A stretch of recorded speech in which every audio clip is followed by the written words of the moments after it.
55 ஆண்டா உழைக்க இந்த கட்சி நாம வாழும் மண்ணுக்கு பேரு வச்ச கட்சி. துன்பம் வந்த போதெல்லாம் களத்தில் இறங்க கட்சி. எதிரி நுழை சண்டெல்லாம் அடைச்சி வச்ச கட்சி.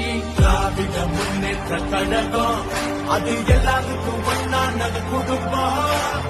திராவிட முன்னேற்ற கழகம் அது வந்தாலே துன்பங்கள் விலகும்.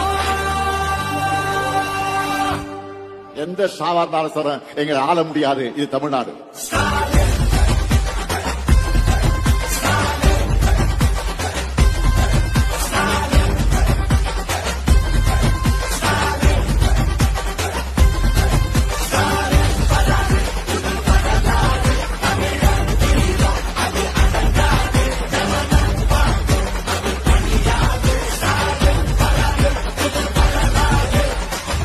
இது சும்மா தொடக்கம் தான். திராவிட மாடலுடைய வெர்ஷன் 2.0.